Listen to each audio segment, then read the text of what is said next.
Welcome to the Global Journalism Seminars. This is the briefing. On the 6th of February at 4:17 a.m., the Kahramanmaraş earthquake struck southern and central Turkey and northern and western Syria. More than 50,000 were killed and millions displaced by the disaster. For the past 30 days, journalists at Frontline and Focus have been working overtime to tell their stories using AR and VR technology. It's a storytelling technique they've been perfecting since 2018, when they founded Frontline as a Facebook page to document the stories of Syria's war.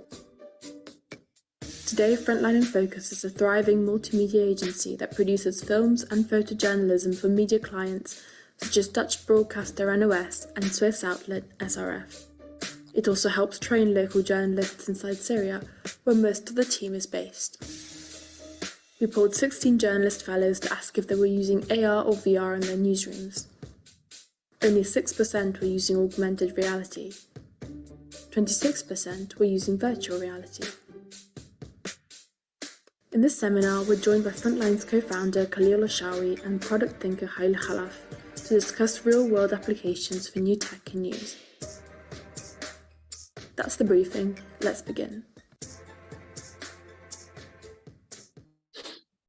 Hi, and welcome to the Global Journalism Seminars. My name is Caitlin Mercer, and when we envisioned the lineup for this term series, we thought we'd be finishing up the season by talking to Khalil and Khalil about how they use AR and VR to bring the news to life. But 30 days ago, that all changed when the technology that they honed to cover a war zone had to be put to work in the Kahramanmaraş earthquake ruins.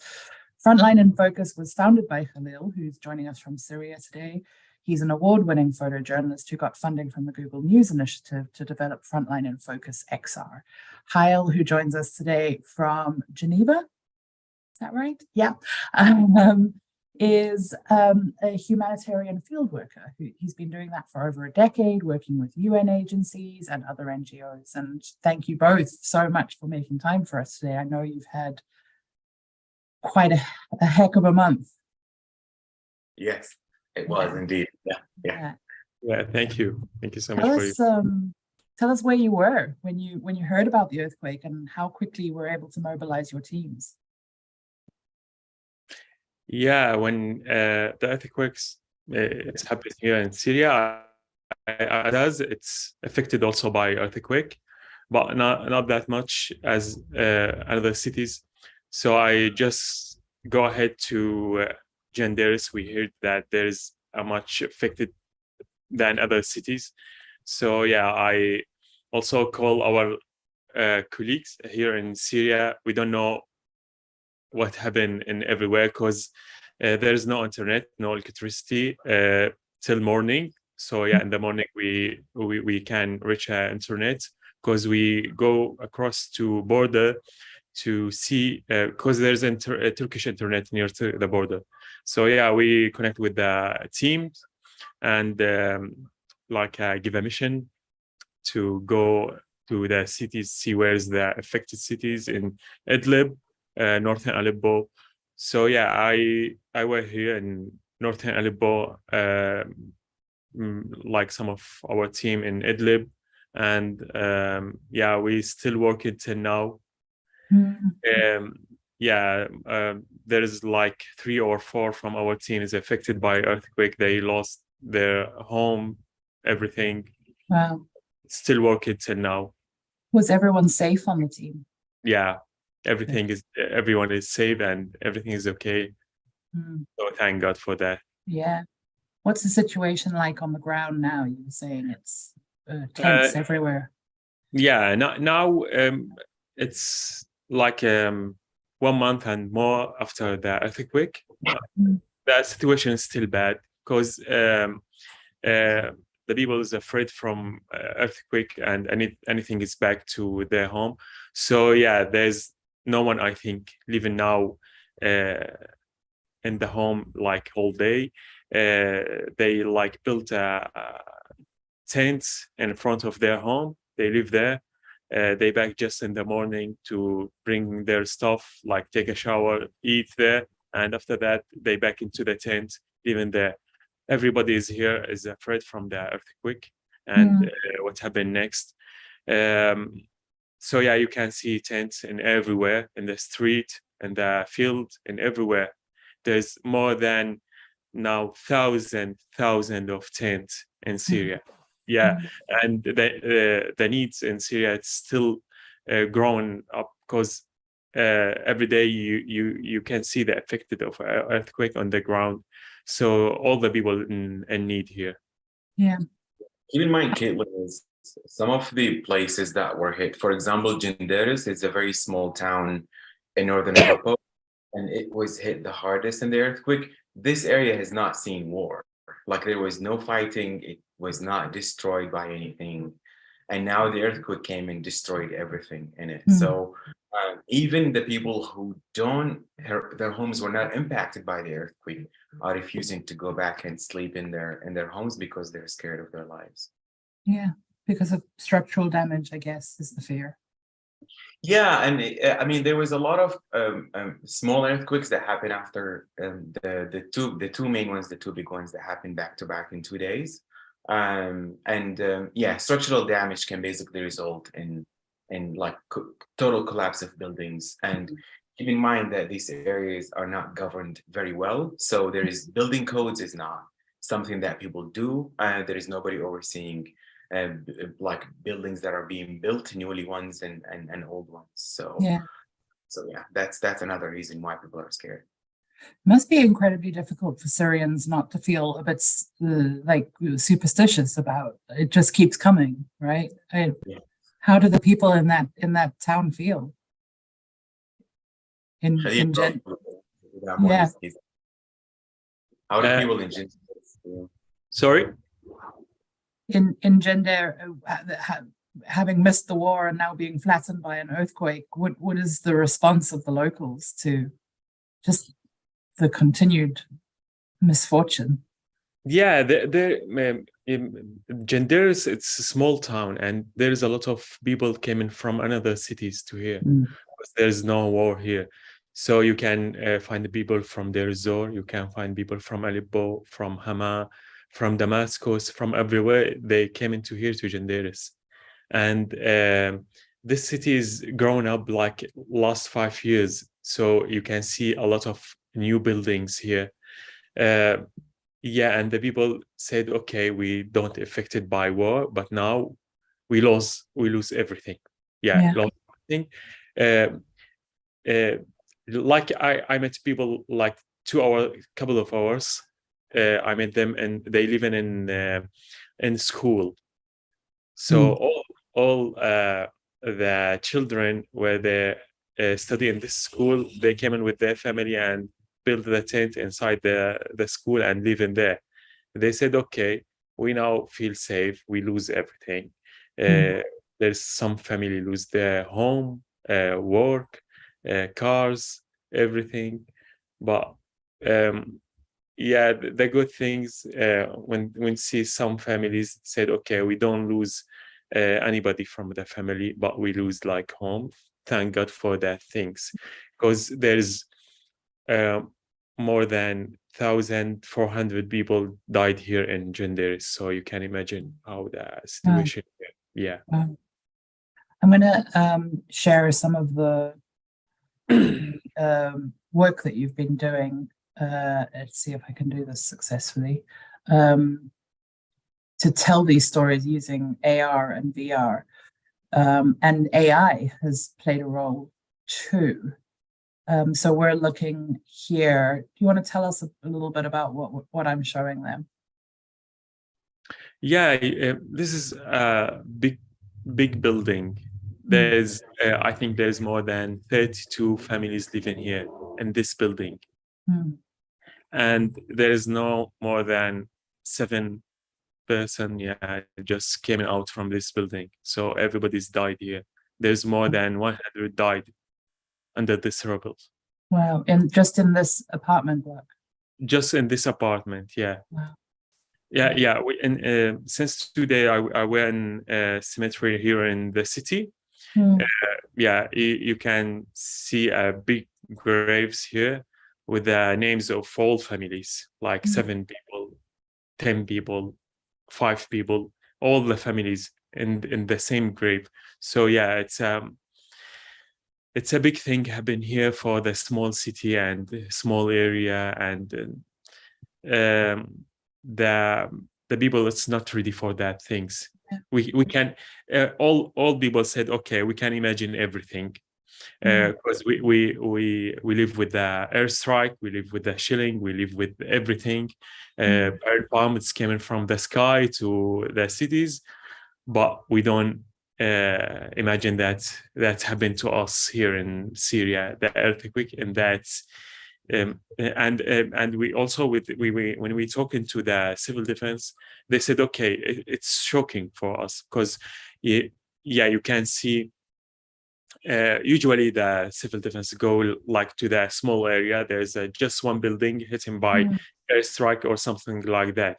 But when you wake up and this earthquake, you can see more than 100 of places hitting by earthquake. So they don't, they don't know how to start and where they can start. So yeah, there's a lot of people losing their lives under this collapse of their homes and buildings. Here we film here in Genders. We focus in Genders especially because there's you can see big affected on the ground, because the city, it's nearly 70 to 80% of the city is going down. So yeah, you can see the ripples and the collapsing everywhere. Oh, someone lost their cigarettes. I mean, it's not funny, but it's so humanizing, isn't it? To you know, it's so humanizing to see the kind of artifacts of a life you recognize. Yeah, we usually see that this building, it's hitting in same way, but hitting by airstrike, but not earthquake. We can't imagine that things. What Khalil was saying is the war usually happens in a concentrated area. You have like one or two neighborhoods that people basically fight in. Other places are safe, relatively. This one, in a couple of minutes, it devastated an entire region. And the white helmets and the civil defense in Syria, their capacity is enough to respond to like a one collapsed building or two, or like maybe one front. To respond to that big of is beyond their capacity. So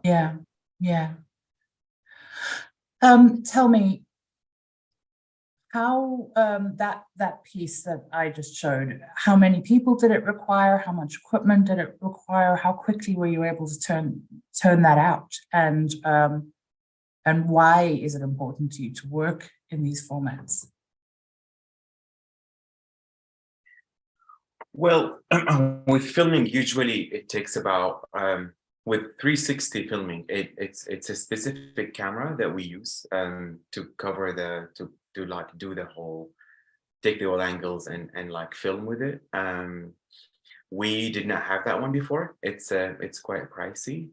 So when we got some funding, we were able to purchase a lot of equipment that helped us with that kind of thing. And then once the filming is done, usually it's a couple of photographers that will go out and basically try to cover all angles with that camera. And then they go back to the desk. Some editing, some work on the video is being done. And then we have, in this case, basically we were at in the back line supporting Khalil and the other photographers who were like doing that kind of filming and producing. But once we receive the video, we take over and give them the next task, and they will go and do it. So we receive the video. We have some editors that we work with, specific ones trained specifically to edit 360 video. And then the video goes live as soon as we can, because we want the people to be in the story and to feel the story. Going back to to why did we choose that kind of covering? So we see it as like, for example, we were basically trying to stay away from the the breaking news business because it's very fast. It happens within a couple of minutes. Like even if you now go back to the storylines on the internet, on the major media like publications, you need to search for the earthquake story because it became a little bit older for the media. Like people are not covering the earthquake that much because this is how breaking news stories work. We wanted to do something more in depth, more human, that can cover a lot of angles of a story that can make people feel related to this thing, to the material that they see, to the content, to the people from the other side of the world. So with 360, you can have the people feel that impact way more than watching something normal. Like imagine yourself with a headset. Like you can look around, you can feel yourself in the room. This experience will live with you for a long time because you will be able to see everything and where people live, for example, in a tent or in their destroyed home. In that case of the earthquake, there is a research by Bloomberg. An estimation of $800 billion will be invested in the metaverse by 2024, which is next year. And there is also a research by same institution that by 2030, everybody in the world will be involved somehow in the metaverse world. So, I mean, we're involved in it very much because this is our business, but it will be a lot of people who didn't think, for example, that they will not buy a newspaper anymore and read it online in the past, and now they do that. And now they don't think they will be involved in the metaverse. They will feel like, oh, I'm missing out on something. I have to go in and see what's going on there. And not just the metaverse, like the XR world in general. So yeah, this is basically the reasons why we chose that. Khalil?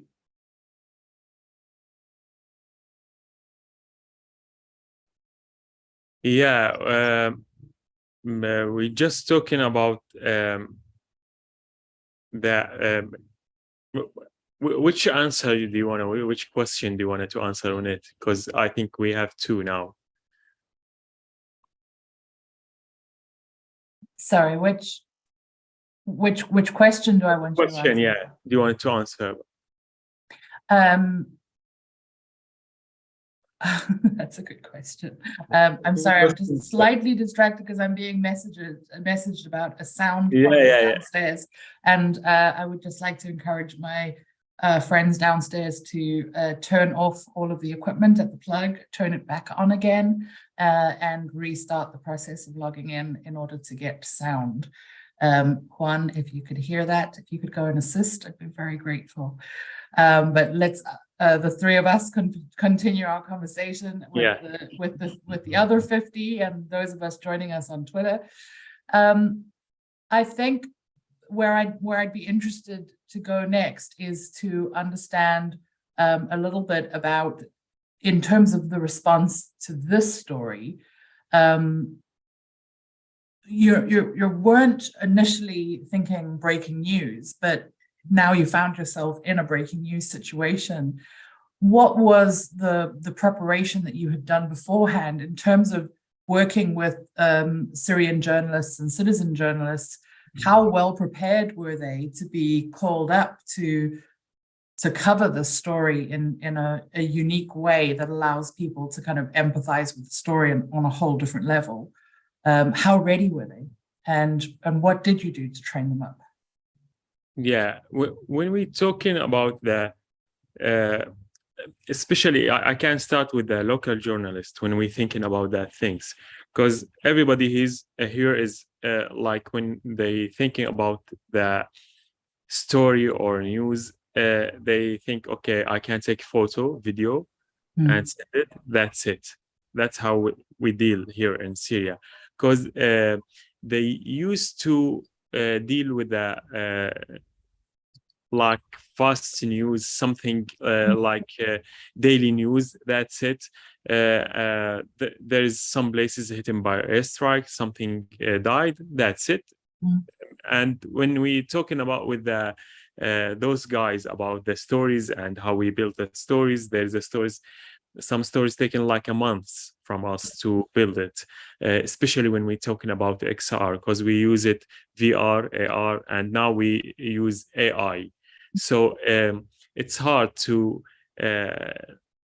take this time, because you should have a patient to build this story. So yeah, when we talking with those guys, so we told them, okay, forget everything. We not deal now with the breaking news.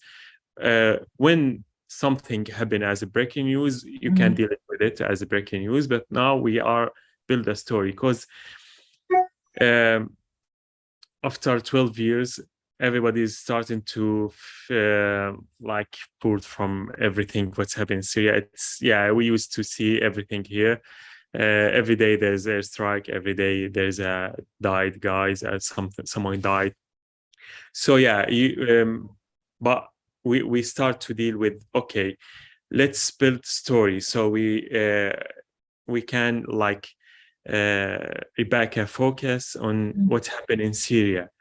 So we start to teach them how to deal with the camera, how to think in the story, and not just one angle and 2-3 angles, how to deal with the camera with those angle, how to build a story for 360, how to build a story for AR, when can I use VR and when can I use AR, and now we start using AI also. It's another way to build a story, because it's make easiest for us to use AR also, because AI can help AR.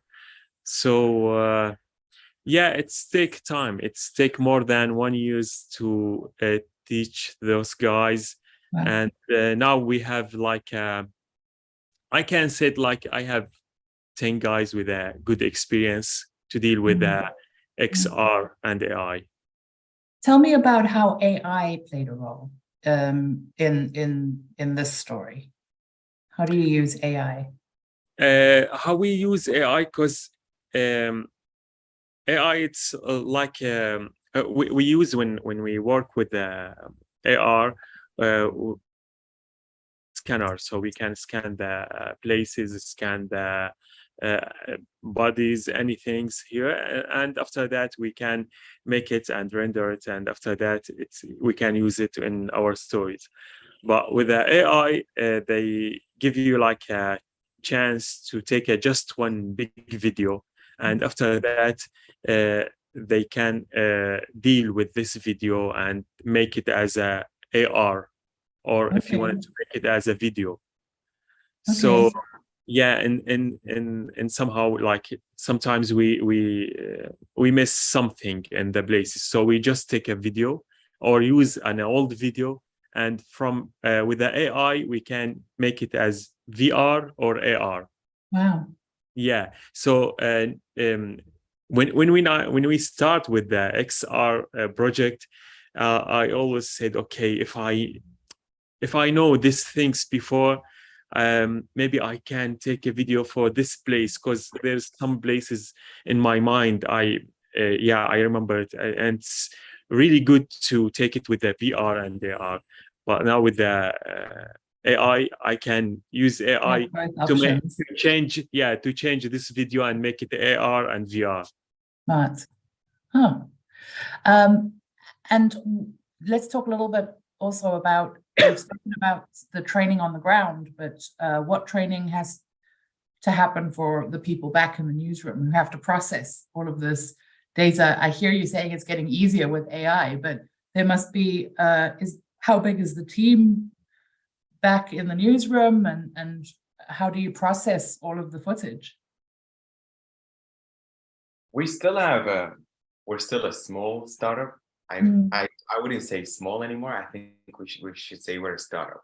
So we don't have that big of a team in the newsroom. There's the majority of them are in Istanbul, but we have we work with people from all over. I mean, I'm based in Geneva, Switzerland, so it's we work with people with different places. I was completely new to this technology, to be honest. I mean, I can use myself as an example of like how we did this.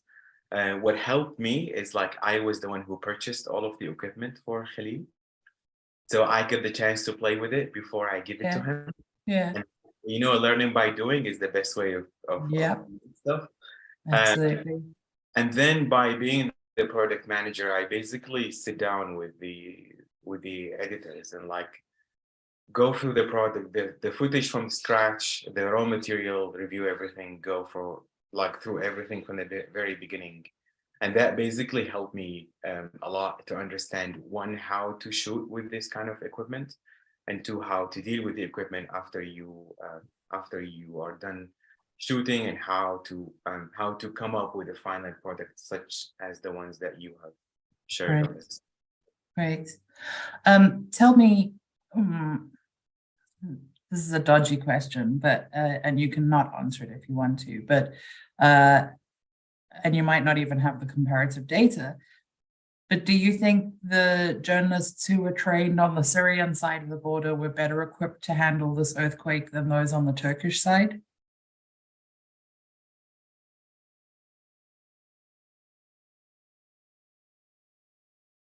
Not really, for a couple of reasons. One is our journalists in Syria are local. So they were personally impacted by the earthquake. So they had to deal with their own own life before they go and report on stuff. Two is, don't forget that the access to Turkey is way, way easier than covering the story from Syria. I mean, we worked with 6 or 7 different outlets, including media organizations and NGOs. And this is our capacity. This is what we could cover at that time. Yeah. While Turkey, every single news media team in the world could actually go, book a flight, go there, be there next day, start shooting that day. So it was a different experience in terms of that. But what I can tell you is about our team is like highly equipped with very advanced cameras, very advanced technology. They're very well trained. We managed to secure the internet. Was a huge challenge during the earthquake. Like they had to shoot the whole day. We couldn't reach them because they would go inside, and we would have to wait until the end of the day so they can drive up to the borders, like park in their car, upload file the image, and then we have to deal with it. So in terms of equipment and training, we had a reliable team. The first day was a little bit of a shock. So it was Khalil was the main one who was basically out and working. But then the next day we could catch our breath. Like the earthquake happened on Monday morning at 4:17 in the morning. Tuesday morning, we were full team, filming, taking pictures, filing at the end of the day. We were back on track. I think I meant more from an emotional resilience standpoint. After covering a war, do you feel more equipped to cover a disaster zone? Oh, yeah, I think so.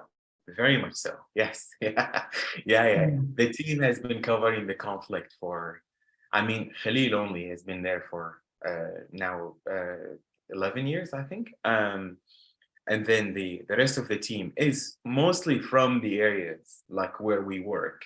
So they lived through the conflict. Some of them have lived through the conflict. Some of them are 20 years old, and they were born. They were born 10 years within the conflict, so they know exactly what to do. They know exactly. They are aware of the security protocols. They know what to do. They know where to go, where not to go. They were very well equipped to deal with that. Yeah. And it's not just stories of disaster and war that your teams are covering. I wondered, shall I share Ernesto's cat sanctuary or the bazook? Which would you prefer me to share? The cat story. I love cats. Please. We The love cats. Yeah. The internet loves cats, right? Let's take a look at this one. Mute it. Tell us a little bit about this story and what we're looking at. It's a lot of cats. Yeah, it's Ernesto. Do you know that this place starts with in Aleppo? I think 2000 13, 14, something like that. And after everybody going out of Aleppo, they are now in Idlib countryside. They have now more than 1,500 cats in the same place. Yeah, and I think we will follow up with someone in earthquake now, because they came into Genderis and some affected cities to collect the cats. And yeah, take it to the shelter there. I don't know. Is this cat getting his vaccinations? Do I want to see this? Yeah. Oh, don't worry. It's like a lion now. There you go, kittens. Make it all better. So they've now been collecting cats from the earthquake zone to take back to Aleppo. Yeah. Yeah. They will take it to Idlib. Now they are Idlib. they came, I think, every week, just one day each week, and they collect the cats who affected by earthquake and take it to Idlib, where the Ernesto based there. Mashallah. That is a lot of cats. Tell us a little bit about why you decided to tell that story. Sorry. Tell us a bit about why the story was chosen. This is what I meant of, like, we're usually not focused on the breaking news. Yeah. This is a very beautiful human story that came out of the war. I don't think we had that many shelters even before the war. This is something that happened. I don't think that whole area had any cat shelter before the war. This it happened, an idea of somebody who likes cats, and he passionate about saving cats. And cats in our culture is like the main pet in everybody's house. I grew up with my grandma had a legendary cat called Susie. So yeah, I mean, we decided to tell that story because it tells about, it's a very human story. It's a beautiful about how people come together to save, even the animals were impacted by the war. Even we want to show the viewer that war is just not just on people, it's also on the animals who are like living around, and they needed care, they needed food, they needed vets, they needed medicine, they need somebody to take care of them. So we decided to tell the story just to show the viewer that this is also happening. It's not just the destroyed buildings that you see around you, or like the waves of displaced millions of people walking towards Europe or in Syria. It's also the cats and the animals are impacted. Yeah, and it provides texture to the international community as well, that Syria is more than broken buildings. Yeah, exactly. Yeah, because all people, when we say like just Syria, the all thoughts going to okay, destroyed building, there's airstrike, someone died, that's it. But we have another kind of story. We have a good story. We have a soft story. You can we can show it through our works. So yeah, we work with Ernesto before AR and VR, and after we bring this technology, we backed into them and we filmed with them in XR. So yeah, it's good. We have also now we make like a video. We change it to AI, so it will be. I think we will launch like some of those videos and AR and AI. I think next month. So yeah, it will be online, so you can. You can live there. I've got questions coming in the Q&A section, and I think let's just go across to there. I'm not sure how my darlings are doing downstairs, but I'll check in with them in a second. Let's start with Dalia Kamal, who says, can you translate the webinar into Arabic? Dalia, ma ba'arif, but maybe Khalil and Hail will do this in Arabic another day. We'll do it. The people want to know. Sharon teaches journalism. She teaches visual journalism, and she wanted to know if you were working with beginners and students, what camera would you recommend for learning on? Yeah, now there is a lot of kind of cameras, but for beginners, I don't know. I don't want to make like an ad for some companies or not. But all Other companies, models are available, but yeah. But we used to use Insta360. Insta360. Yeah, it's good. They have good cameras with the software is very good, and it's easy to use.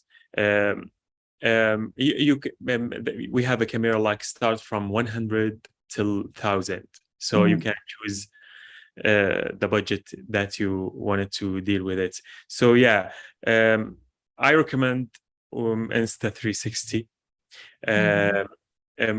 Also GoPro, they have a camera. Theta, they have a camera also. Yeah, but we used to use Insta. We have all kind of cameras, but we used to use Insta360. How are we doing? Sorry, go ahead. Yeah, so there's also a myth about the headset is very expensive. I can't afford it. This headset is 25 euros on Amazon. Wow. It's What is it? 25. This is the headset. It's you put your phone in it. Oh, you put your phone in it. You put it in it.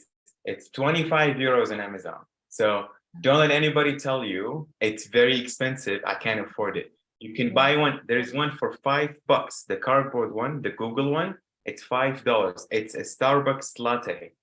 Don't have a latte today. Go buy a cardboard Google one. Yeah, it's very cheap. So I mean, you can spend $1,600. The new Meta Quest is $1,600. I think it's very expensive, but you can also spend 25. You can spend 100. It varies. It's not expensive. Also we buy one of this not cardboard, it's the plastic one, by $7 with a joystick, so you can use it also. It's a good one. Yeah, I think Andrew Pearsall has an interesting question. And the examples I was showing, you wouldn't have seen how you incorporate interviews into your footage. So I'll just pose his question as is the footage mainly observational, or have you tried to include interviews and pieces to camera while filming? Either of you can take that. It's actually mostly interviews. We do observational just to cover a story, like the earthquake one was more in the very beginning of the incident, the very beginning of the news. We wanted to show the level of destruction that happened, but we mainly do interviews. Ernesto has an interview to it, and then we have. I shared our website on the chat, and this is the 360 page. You can look at stories. I think 90% of our stories are interviews. And what we did is basically, it's mostly in Arabic, so we did the translation on both angles. So if you flip the camera around, you see it here, you see it behind you as well. So if you walk around the room, you will be able to see the translation. This is a very beautiful story about a museum. we love this story. Yeah. It's a beautiful story. This guy is a musician, and he cannot play music anymore. Exactly. This is exactly what we mean. Yeah. This is the kind of thing where on the one side you can see the English, you can hear him speaking in Arabic. How do you pronounce bazuk? Buzuk. Buzuk. Yeah. Bazuk. Or tambura. Tambura. Tambura, yeah.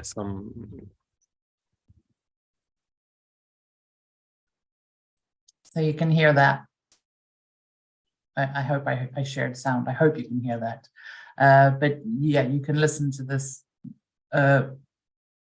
You can listen to Joma explaining his instrument. You can hear him playing it. Look around his garden. Yeah.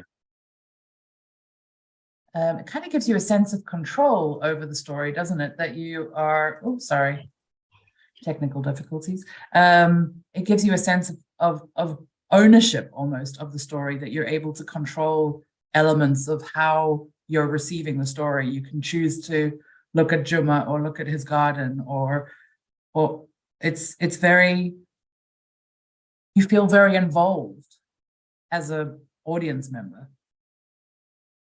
Yeah, yes, absolutely. Yeah, there's a follow-up question from Andrew about Khalil. This is for you, maybe. Yes. Do you prime the interviewee about the technology and then go hide behind a wall so you're not in the shot? Yeah, always. Where are you hiding? Where are the best places to hide? Yeah. We always hiding. Yeah, because we have like we control all cameras on our phones. So yeah, we hide behind the walls every where for the camera not show you. Yeah, so yeah, it's we always hiding. We know, we start to know how to hide from the camera, and sometimes we just like give a you just give your back to the camera and that's it. You just go ahead. Yeah, because the camera, it's just 5.7K. So when you go like more than 30 meter, so you can't see that much clear. So you just give the back to the camera and that's it. Yeah, but usually we hide behind the walls, behind everything's, just to hide from the camera. Yeah. Any sneaky the camera tripod in the middle of the room, and then you go away. Yeah. That's it. Yeah. do you ever stand underneath the camera? Sorry. Sometimes, yes. Can you stand underneath it? Yeah, but you still show somebody downstairs. You'll still see down. Okay. Yeah, they cut, because the camera, it's blind from those areas. Yeah, so they can cut some places from here, but they can't show everything. Brilliant. Tell me, what are the worst mistakes you made when you were learning the technology? When you put the cameras, sometimes we at the first, yeah, no, not now, because now we are expert for with this camera. Yeah, we put the camera like that in front of the guys who were interviewed, so they cut this place from his face. So without nose. So you do have to be incredibly learn about the positioning of your camera if you want to learn this art. Regine from the Philippines says 100 all journalism stories should be about cats going forward, cats and dogs. And I'm not sure if the room downstairs is able to let Natalia ask her question live. Do you want to give it a try, or? Yes, hello. Thank you. The quality of our audio is not so good, but we saw a lot of beautiful video, especially with cats. Thank you. My question is about fake news and misinformation. Have you ever faced cases when AR and VR technologies were used for spreading fakes and misinformation? And if yes, could you give us an example?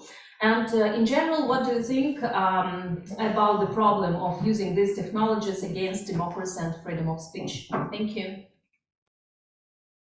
Very good question. Yeah, we actually have not so far, knock on wood, faced any situation about misinformation or disinformation about the product that we are working with. I personally, I mean, the thing is, like, via XR technology is not that widespread yet. We are anticipating it to be more global in the next few years.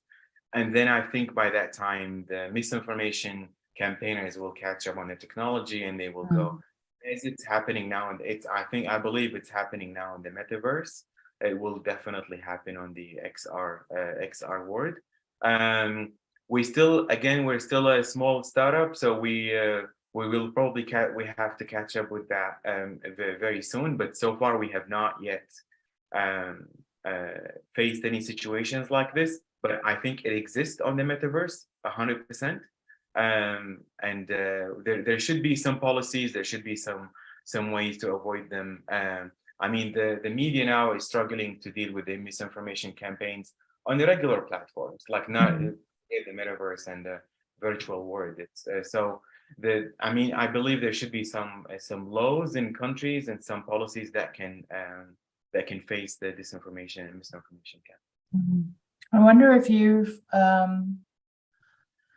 I doubt you would have this answer already, because as you say, it's rare to find the sort of misinformation XR stuff. But I wonder if you've thought about developing like, these are the telltale signs that something is real, and these are the telltale signs that something has been produced in AI, or you know. What I was about to say, the challenge now is going to be the AI. The AI is producing. I saw an article before I come in about a magazine is producing a story about the subway in New York City that looks identical to a real story that was produced.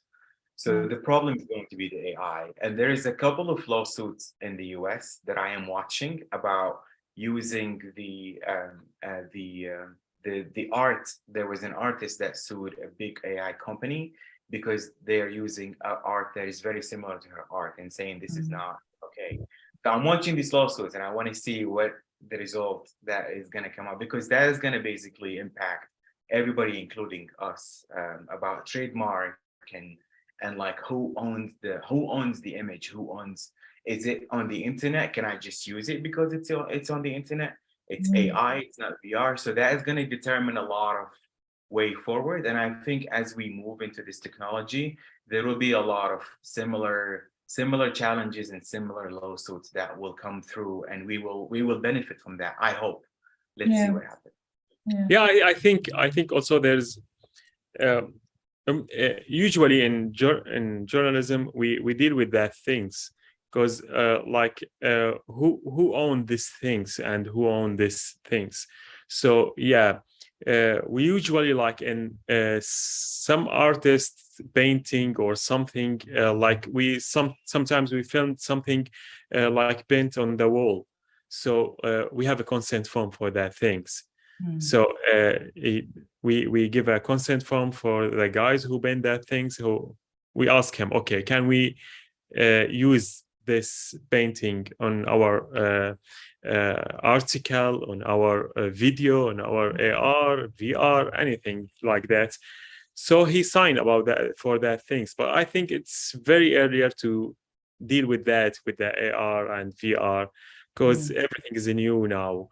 Especially when we're talking about the Middle East, it's very new here, and there's not that much people know how to deal with the XR. So yeah, we need a time here, I think. When you're talking about consent forms, I'm going to come to Manara next, but when you're talking about consent forms and particularly filming in the Middle East, how do you deal with consent around those who don't want their image to be shown, who don't want their faces to be shown, who might be walking past? And B, how do you deal with consent when you're filming in rubble? So I can Yeah. A couple of things. One, we really set up ourselves in a place that everybody is on camera, is going to be a sign a consent form. Okay. If we are in a situation that somebody just got out of the earthquake and is basically in a mental state of mind that cannot be consenting in writing about something, one, we always ask people, are you okay to be filmed? And they say yes, on camera. Can we use on video? Can we use this footage for purpose of like publishing on the internet? It's going to be on blah blah blah blah, and that's a very easy way to say yes or no. People sometimes say no. We Yeah. we don't film, we stop the whole process. Yeah. It's very important for us to have people say, approve that we are going to use their images. In situations like we have a big crowd of people, we usually really avoid doing that kind of a story. We focus on like one person, and they can give a consent for us in writing if possible, if not on camera. Khalil, Okay. you have Yeah, there's a lot of ways to deal with that. Like when you deal with the breaking news, it's not time to take a consent form or deal with that things. So yeah, like when the earthquake started, we just filmed there. So nobody's taking care about the cameras. Nobody wanted to deal with the camera or make an interview for camera. But when we after 2-3 days, we start to involve in the stories of the people. So in that way, we start talking about consent form. So yeah, when we go to shoot or filming in camps, like in the school, so we trying to tell people at the first, okay, we will film here. If there's anybody not like to shown in the camera, so you can hide, you can go from here as you want to, but everybody's shown in the camera, he should sign the consent form. Expect that we will delete the video if you don't want it to show his face. So we have also a big case here in Syria, also in the Middle East, is that like, because I saw the woman here, the woman not like to talk to the camera, so usually they hide their faces by putting some scarf or sometimes going from the places. Okay, that's it. Right. So modesty has to, you obviously have an extra thing to think about when you're filming in this region. Yeah. Manar, Yeah. you have a question? Yeah, I'm Manar from Jordan. My question is, I feel like you kind of answered some of it. What's your strategy in interviewing the victims and covering their stories? I mean, like some people who are already saying, okay, we accept that, but they are under the trauma. Yeah, so sometimes we actually don't film. Sometimes we tell them we'll come back. So I'll give you an example.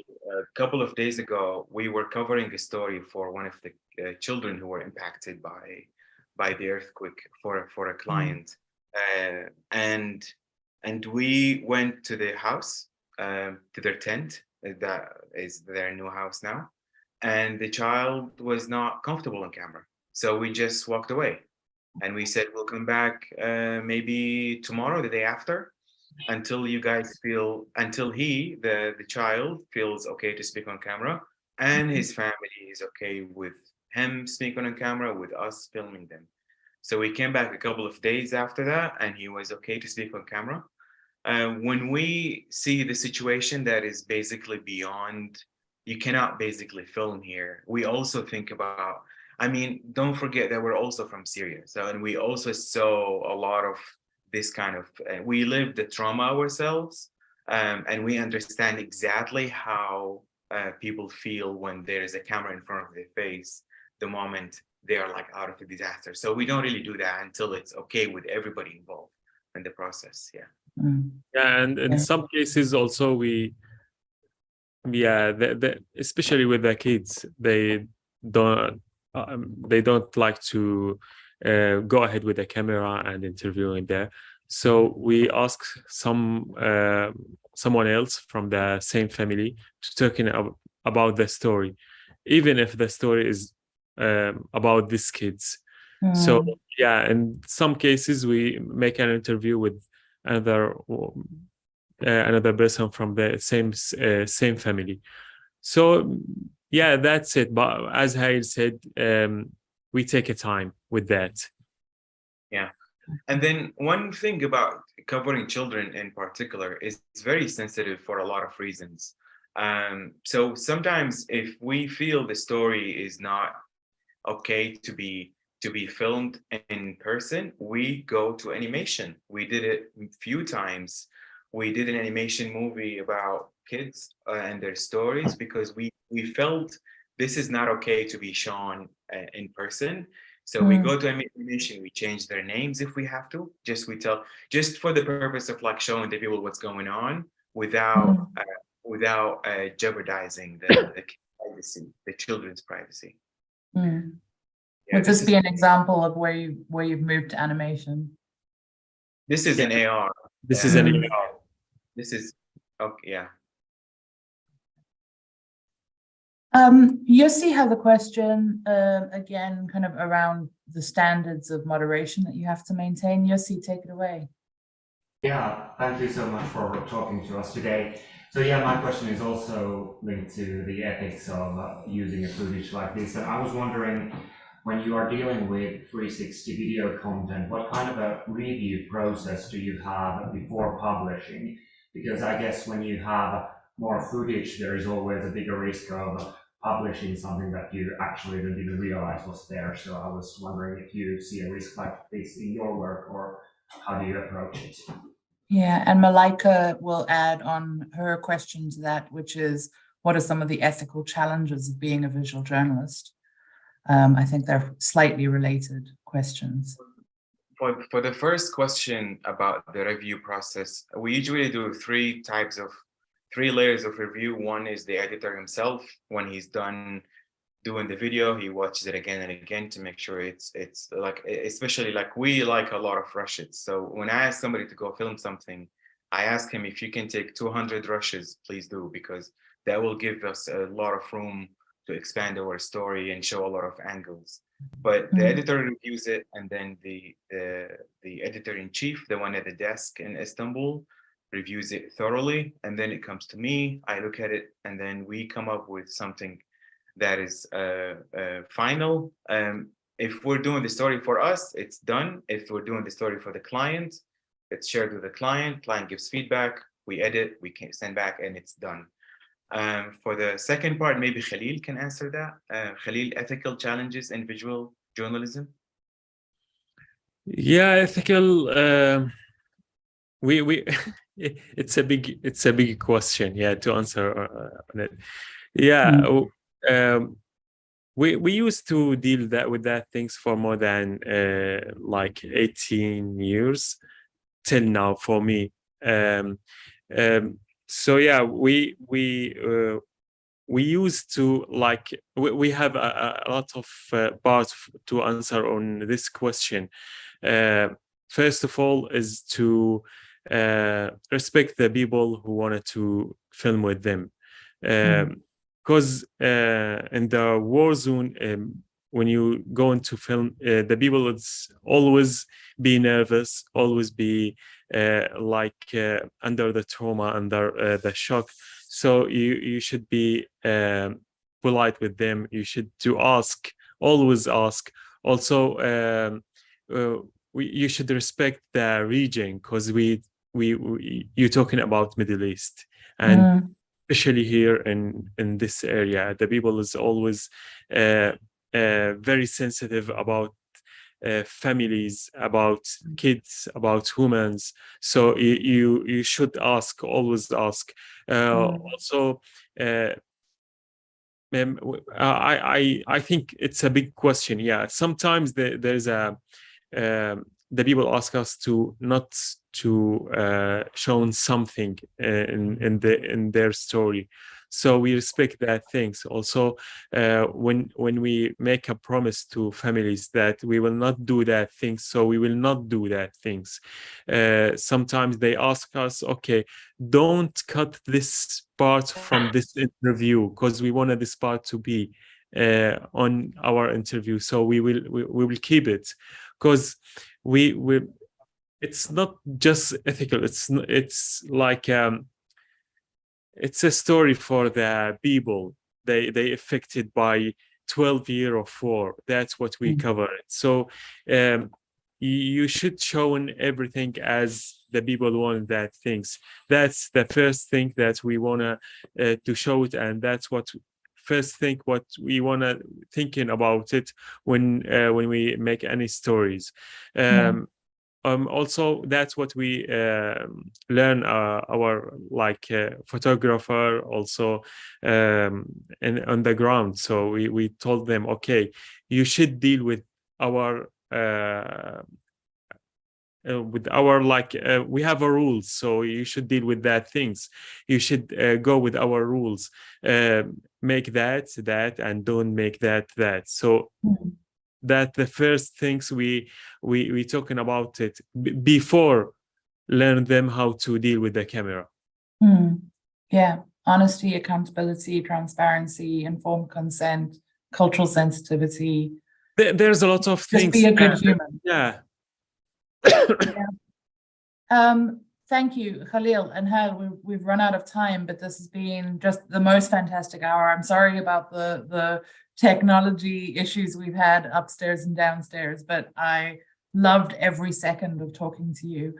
It's our final seminar of the term, so thank you for being our final guests. And I must say thank you to the people who worked behind the scenes this term to make this happen, including Juan, our unseen producer in the sky, Lauren, who helped with admin, Matthew and Marina, who helped with our comms and our video production side of things. Huge thank you to you, and a huge thank you to the journalist fellows who join and bring us such interesting questions. And thank you, Hayal and Khalil, for giving us a fantastic, hopeful way, despite being from such a conflict-torn area. You've given us, I think, one of the most hopeful seminars because of the innovation that you're doing. So thank you for that. Thank you so much.